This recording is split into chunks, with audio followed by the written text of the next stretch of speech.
Hi, welcome to the public meeting. I'll just ask you to remain muted unless you're speaking, okay? Start. Yep. And this is all I have to read now. I've shortened it right now for you.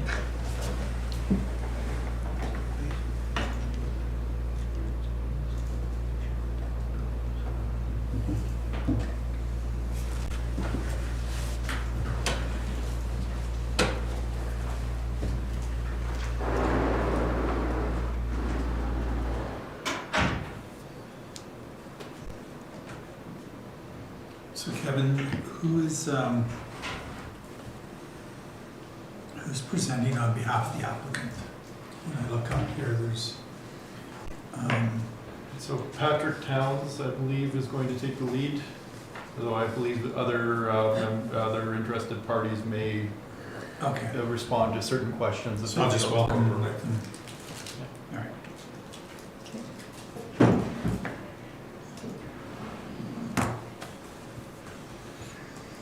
The presentation will be delivered by Patrick.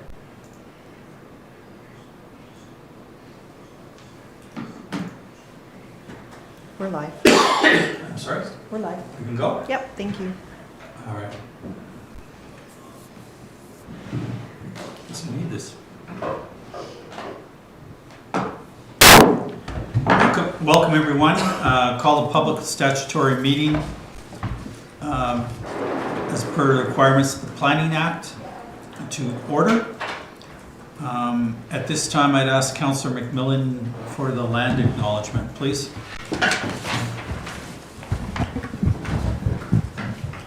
Thank you, Your Worship. As we gather, we recognize that we are on Treaty 3 lands which are steeped in rich Indigenous history and home to many First Nations and Métis people today. We continue to be thankful for the partnerships with Indigenous people. We give thanks for the many blessings we enjoy in the city of Kenora. We seek wisdom in our minds, clearness in our thinking, truth in our speaking, and always love in our hearts so that we may try always to unite the citizens of Kenora. Let these principles guide us in our decision making. Thank you. Thank you, Councillor. Council, at this time I'd ask if anyone wishes to declare a pecuniary interest in the general nature thereof, either on today's agenda or from a previous meeting, or from a meeting in which a member was not in attendance. Seeing none.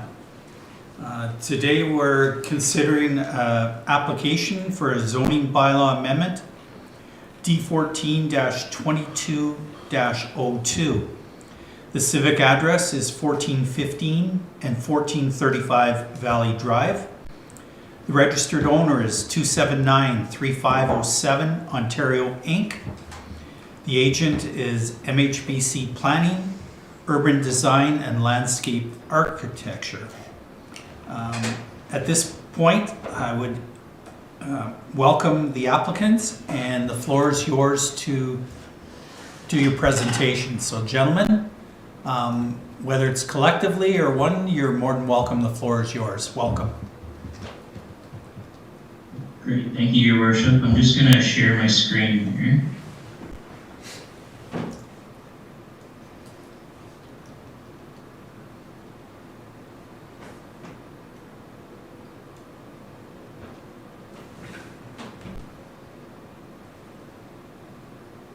Can everyone see that okay? Yes, we can. Perfect, thank you very much. Thank you again, Your Worship, members of council and staff for accommodating us this afternoon. And of course, also welcome to any members of the public who are attending today's statutory meeting. I am Patrick Towns. I'm a land use planner with MHBC, and I work out of our Barrie office. As mentioned, I'm presenting on behalf of the owners and the project team for the two subject properties. The owners and some members of the team are present today to answer any questions as they may arise. And just a quick note at the beginning of the presentation, the owners would like to thank Kevin, Melissa, and staff for navigating the presentation, or navigating the applications in the proposed development to date to get us to this public meeting, so thank you. I do have the presentation open to my right if you catch me glancing glancing off in that direction. As mentioned, subject properties are located at 1415 Valley Drive and 1435 Valley Drive in the city of Kenora. The subject properties are fairly large in size. Both lots currently have over 4 hectares of lot area, and both lots have lot frontage on Valley Drive. It was pointed out during the Planning Advisory Committee that the mapping, kept the same mapping presentations and staff report just to be consistent, but there is a portion on 1450 in the northwest corner that's not accurately identified. There's a small corner in the northwest corner of 1415 that does not belong to the applicant on the image you see. However, rest assured that all the detailed drawings submitted with the application reflect the accurate lot boundaries and whatnot. It's just an error in the online mapping and lot boundaries. So the overall proposal, it includes the development of the subject properties with a small-scale brewery use on 1415 Valley Drive, which is the western property, and 2 apartment buildings on the east property at 1435. The subject properties are located within the settlement area. They're designated established area and are currently split zoned highway commercial and rural currently. And as mentioned, the owners are 2793507 Ontario Inc. and Fusion Capital. So the owners have actually submitted 2 applications to the city for review and approval. So the first was a consent application, and the second, the reason we're here today, is the zoning bylaw amendment application. The consent application, it was proposed to simply reconfigure the existing lot line that divides the 2 properties. And what that would do is assist in facilitating the future development on the lands. The land to be transferred from the property at 1435 to 1415 is approximately 0.5 hectares in size. This consent application for the boundary adjustment was approved by the Planning Advisory Committee on their meeting held on February 15th. So we're here today. Today we're presenting the zoning bylaw amendment application to council, which is to permit a small-scale brewery on the property at 1415 Valley Drive within the existing building, and then to permit 2 proposed residential apartment buildings and associated amenities on the property at 1435 on the east. The proposed zoning bylaw amendment also is to change the current definition of a microbrewery in the current zoning bylaw for the site. A microbrewery is actually a permitted use in the highway commercial zone, which the northern portion of that property is already zoned. But this amendment proposes to change the production of beer, so the definition of that use, from 12,500 hectoliters to 50,000 hectoliters, and refer to that use as a small-scale brewery.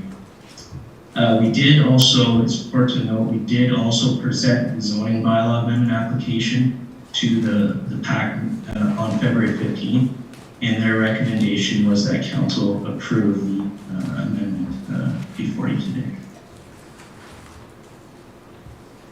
This slide simply just shows the existing lot configuration. And our next slide shows the lands that are to be transferred from 1435 to 1415 in red. The lands are the lands at 1415, of course, are getting larger, and this would provide a greater separation between the existing building at 1415, that is, from the new proposed lot line.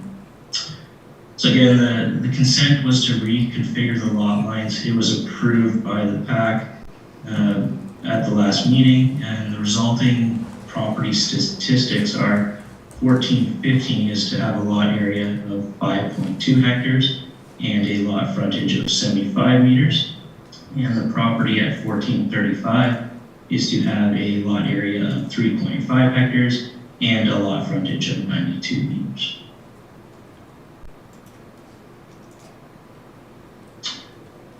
This slide shows the existing zoning on the 2 properties currently.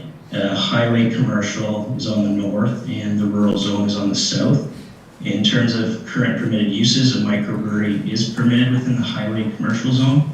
However, apartment buildings are not permitted within the highway commercial zone. or the rural zone currently. So for the proposed zoning, the western lot, the highway commercial zone is proposed to be extended to the south. For the eastern lot, the zoning is to be changed to the R3 zone, which would then permit the multi-residential development. That includes the apartment buildings. That area is also the R3's proposed to be expanded to the south into the rural zone, current rural zone.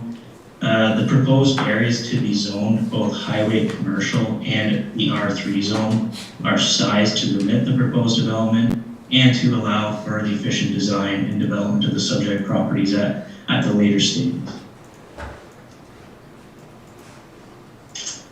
At this stage, a proposed site plan was submitted with the applications. This slide shows the existing buildings and the proposed residential apartment buildings. The buildings are outlined in red, and the new lot lines are shown in green. Each of the lots include parking areas that comply with the zoning bylaw standards. The proposed residential apartment buildings include parking facilities, a pool area, clubhouse, and trails at the rear of the building. There's a total of 88 residential units proposed within the two proposed residential apartment buildings, so a total of 88 units. In terms of density, the proposed residential density for the apartment buildings conforms to the policies of the official plan.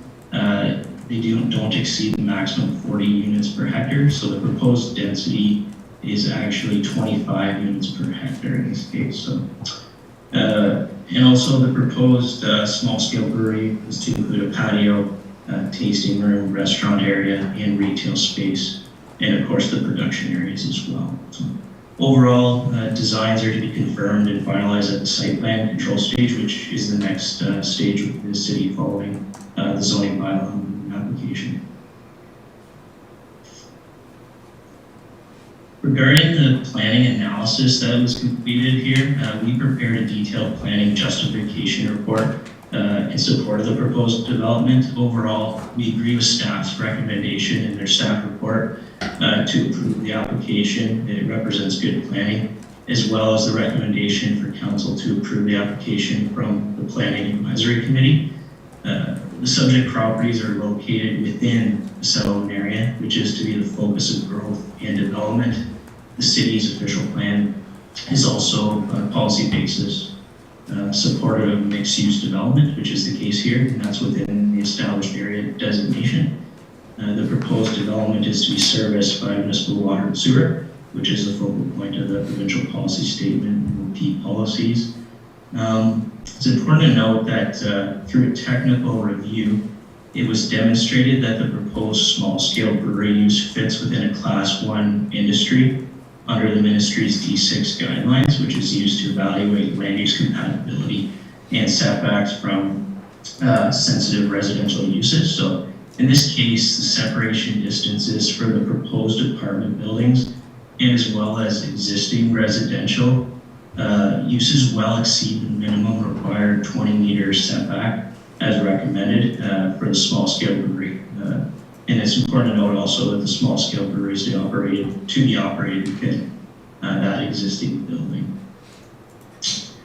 In terms of potential land use compatibility, the proposed amount of traffic is consistent with the standard highway commercial use, which the lands are already zoned for that type of use. And the proposed setbacks for the buildings comply with the minimum setback standards in the zoning bylaw, so that provides adequate setbacks from adjacent land uses. So, and as mentioned previously, the owners will be required to submit site plan control applications with final plans and designs for the subject properties at a later date, and that's when the building designs and whatnot, site layout are finalized 100%, but a conceptual plan has been submitted for staff review at this point. With that concludes my presentation. Thank you for your time today. We understand there's no decision on the table at today's meeting, but we're here to hear any comments that council may have in advance of making a decision, and if there's anything we can address before the next council meeting when a decision is made, we'll be sure to do that. But again, thank you for your time. Thanks, Patrick. At this time then, I turn the process over to City Planner Kevin Sumner to describe the details of the application, please. Yes, certainly, and I'll try not to be too repetitive of Mr. Towns' very thorough description of his proposal.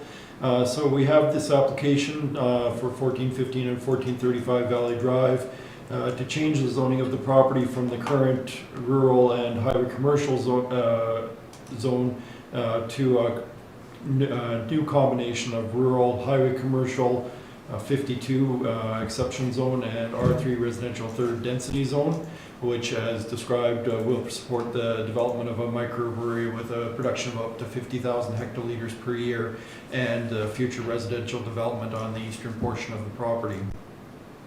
These properties were also the subject of a consent application as noted in the report, and that was approved by the Planning Advisory Committee last month.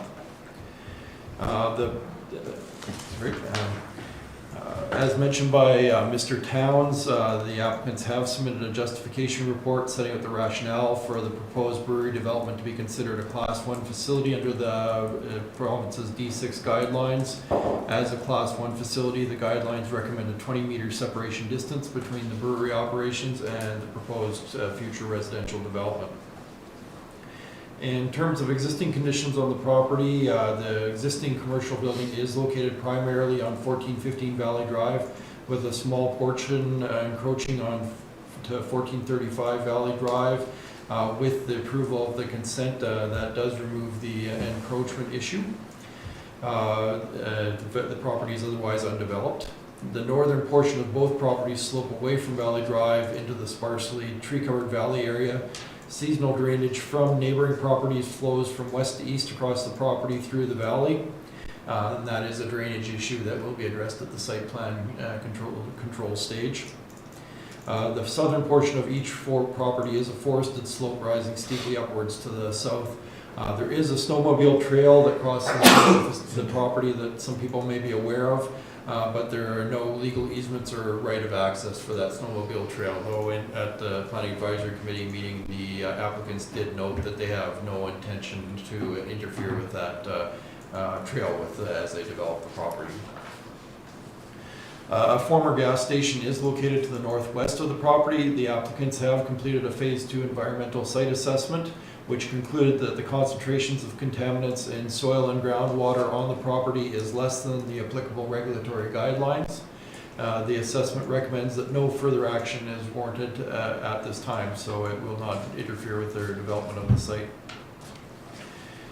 In terms of consistency with legislative policy and city directives, in reviewing the provincial policy statement 2020, I believe that this application for rezoning is consistent with the policies of the policy statement, which and specifically in regards to policies that encourage that settlement areas shall be the focus of growth and development, and that land use patterns within settlement areas shall be based on densities and a mix of land use which efficiently use land and resources and are appropriate for and efficiently use infrastructure and public service facilities which are planned or available, and avoid the need for unjustified and or uneconomical expansion amongst other criteria. Policies also state that new development taking place in designated growth areas, such as this area of the city, should occur adjacent to existing built-up areas and should have a compact form, mix of use, and densities that allow for the efficient use of land, infrastructure, and public service facilities, as this development does. The PPS also encourages the planning authorities are to promote economic development and competitiveness by, in part, providing opportunities for a diversified economic base, which we certainly are doing here with the the enlargement of an existing industry in the city. And also policy support that planning authorities shall provide for an appropriate range and mix of housing options and densities to meet projected market rates and affordable housing needs of current and future residents, which we believe this application will do as well. In terms of the city's official plan, the land use designation of the property is established area. The established area designation permits a mix of residential, commercial, industrial, and institutional uses. The designation of lands as established area indicates that there will be little change in these areas over the lifetime of the plan.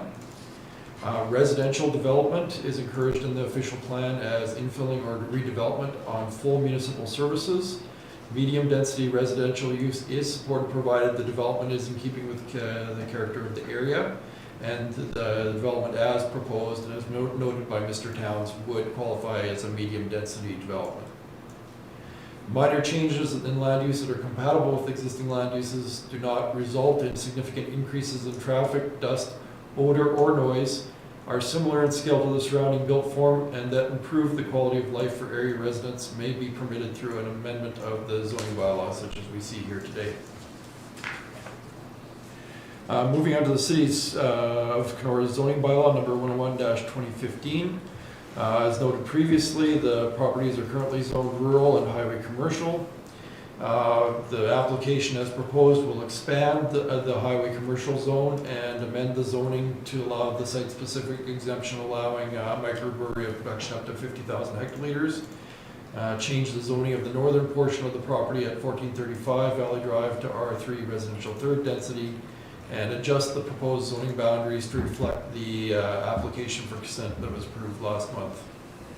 As noted by Mr. Towns, the highway commercial zone does support the brewery use, although with a lower threshold for the hectoliters per year, which is being increased. The R3 zone supports a full range of housing forms and compatible uses. And the residual rural use, for which there is no development plans at this point, will allow for the production of farm produce as well as recreational and other compatible uses, as well as limited development of low-density, single-detached, seasonal or permanent housing compatible uses in a rural setting at a later date.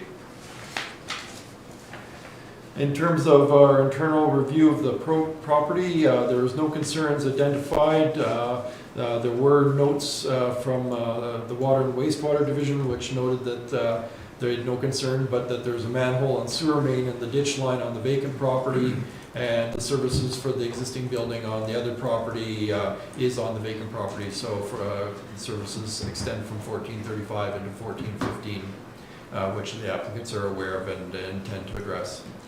Ministry of Environment, Conservation and Parks noted that they do not review justification reports such as that which was submitted, noting that the D-Series guidelines are municipal guidelines to help municipalities make decisions, and municipally we have reviewed the report and deemed it acceptable. In terms of public comments, notice of the application was given in accordance with Section 34 of the Planning Act. The Planning Advisory Committee had the opportunity to consider the application at the regular meeting on February 15th of 2022 and has recommended the application be approved. The minutes and relevant resolution from that meeting have been provided to Council in the agenda package. And as of the date of the report and since, no public comments have been received, either in favor or in opposition to the application. Therefore, it's my evaluation that the proposed zoning amendment is appropriate to the property owner's plans for the property, reflecting the proposed new property lines and the future commercial and residential development envisioned for the property. Amendment of the zoning of a portion of the property to R3 will allow for residential development of the site at medium density. The commercial zoning will encompass the entire existing commercial building, which extends beyond the boundary of the existing HC zone, and the site-specific amendment to allow for a microbrewery with a production of 50,000 hectoliters per year is in line with provincial regulations which classify microbreweries as having a production of under 50,000 hectoliters per year. Both the provincial policy statement and the official plan are supportive of providing land for new commercial development and of residential infill development on a site with access to municipal sewer and water, located on an existing transit corridor. The province's D6 guidelines have been addressed by the applicants in the justification report they have provided with their application, and the Phase 2 environmental site assessment provides assurances that there is no contamination of the site that would restrict future development. Future development of the property will be subject to site plan control. At that time, the City of Kenora will require that the applicant provide detailed drainage plans to address overland drainage through the property, further assessment of servicing requirements, and the separation distance between the brewery and residential development that reflects the recommendations of the D6 guidelines. With that, I conclude my report. Thank you. Thank you, Kevin. At this time, any person may express his or her views of the amendment, and a record will be kept of all comments. Is there any member of the public that would like to make comments at this time? See none. I'd now open it up to council if any member of council has any questions regarding the application. Councillor Smith, please. Yeah, a question for Kevin. Does HC 52, does the 52 denote the increased capacity of the brewery? So the 52 notation refers to the site-specific exemption. So at the end of the zoning bylaw, as it's consolidated and amended with applications for zoning, there is a table that sets out all of the exceptions that have approved over the years. So the 52 just notes that it's the 52nd exception that's been made to the zoning bylaw over the number of years, and will, in the zoning bylaw, state that that specific property is allowed to have a microbrewery with a production capacity of 50,000 hectoliters per year. So microbreweries elsewhere in the city, if any future ones are developed, will be limited to the 12,000 hectoliters per year on other properties. But this property going forward will allow the microbrewery with that increased production. Thank you, Kevin. Anyone else? All right. Based on that, gentlemen, thank you very much for your presentation. And at this time, I declare the meeting to be closed. Everyone have a great day. Kevin, thank you. Thank you, everybody.